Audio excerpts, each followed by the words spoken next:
ახლოვდება ეროვნული გამოცდები. დაიწყო უკვე ამ გამოცდების სიებცხელება.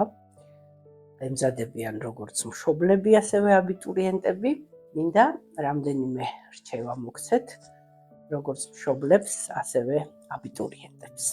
მშობლებს პირველ რიგში, რომ იმედიანი მზერით უყუროთ მომავალს და თქვენ შვილს სულ დადებითი ფრაზებით იმედიანი რაღაცა კარგი დადებითი პროგნოზი რო გააკეთოთ ხოლმე და რო უთხრათ, რომ შეძლებ, გამოგივა, ყველაფერი კარგად იქნება, მე შენს გვერდით ვარ, შენი მხარდამჭერი ვარ, მიყვარხარ და სულ იმედიანი მზერა იყოს მომავალში და ეს გაიგონოს თქვენმა შვილმა, ეს ძალიან დიდ ენერგიას მისცემს და დიდ ძალას.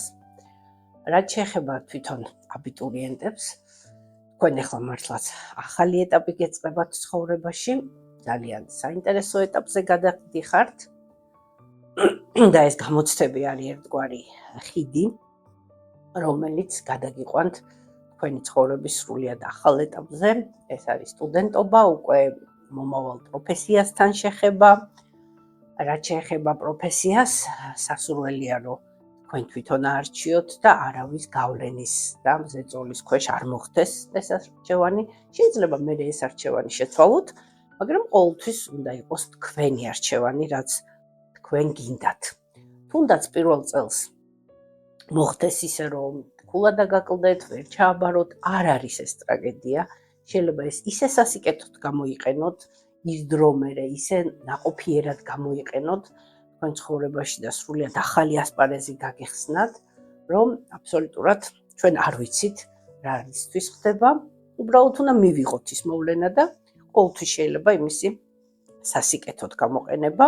შემდეგ წელს კიდე ჩააბარებთ, უფრო მომზადებული, უფრო სხვა ცნობიერებით და აბსოლუტურად კიდე სხვა ეტაპზე იქნებით თქვენი განვითარების. ასე რომ არც ეს არ არის ტრაგედია, თუ პირველ წელს ვერ მოეწყობით, შეხედეთ ამასაც რაღაცა სხვა თვალით, იმედიანი თვალით და ინტერესით.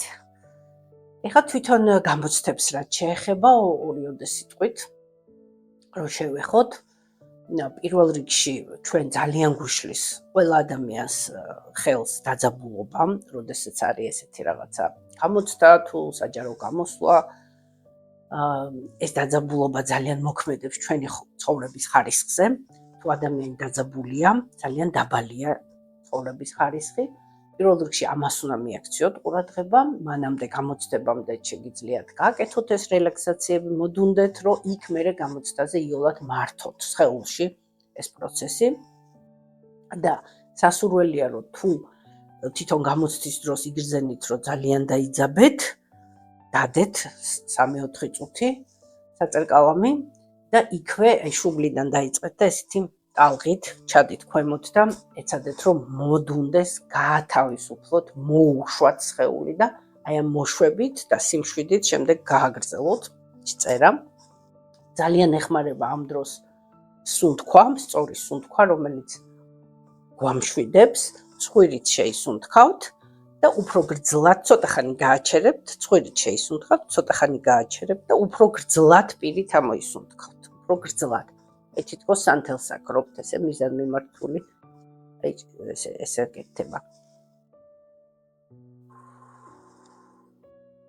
ამოსუნთქვა უნდა იყოს უფრო გრძელი. ესე 5-ჯერ, 7-ჯერ რო გააკეთოთ, ასეთი სუნთქვა უკვე მშვიდდება ადამიანი, ბრუნდება იქ სადაც არის და შეგეძლებათ, რომ სრულად ჩაერთოთ იმ პროცესში და დაძაბულობის ფონზე ფსიქიკური პროცესებიც სპაზმშია, ყურადღების კონცენტრაცია, მეხსიერება, რაც ასე ძალიან გვჭირდება გამოცდის დროს, რომ გავიხსენოთ ის ყველაფერი, რაც ვისწავლეთ და გადმოვიტანოთ იქ ფურცელზე, ხო? ამიტომ აი ამასაც მიაქციეთ ყურადღება, ის 3-4 წუთი სრულიად არ დაგაკლდებათ პირიქით. უფრო ნაყოფიერად და ხარისხიანად დაწერთ შემდეგ და რა თქმა უნდა თქვენც აბიტურიენტებს უნდა გქონდეთ იმედიანი და ინტერესიანი მზერა მომავალში, შინაგანი სიმშვიდე, თავდაჯერებულობა და საკუთარი ძალების რწმენა. თუ მოგეწონათ ეს ვიდეო, გთხოვთ გააზიაროთ, რომ რაც შეიძლება მეტმა აბიტურიენტმა ნახოს. ასევე მე მაქვს პროგრამა აბიტურიენტებისთვის, ეს არის ონლაინ 3 შეხვედრა, 3 ლექცია, თავისი ტრანსული თერაპიით, რომელიც ძალიან ეხმარება აბიტურიენტებს გამოცდის შიშის მოხსნაში, ფოთვის მოხსნაში და ყველაფერი იმაში, რამაც შეიძლება ფსიქოლოგიურად შეუშალოს ხელი გამოცდის დროს აბიტურიენტს და თუ გაინტერესებთ ეს პროგრამა, ეს ონლაინ პროგრამა, მოგწერეთ ან დაგვიკომენტარეთ რეფორმატორის გვერდზე. გისურვებთ წარმატებას, გისურვებთ რომ გახდეთ სტუდენტი და დაიწყოთ ესეთი ძალიან საინტერესო სრულიად ახალი ეტაპი თქვენი ცხოვრების.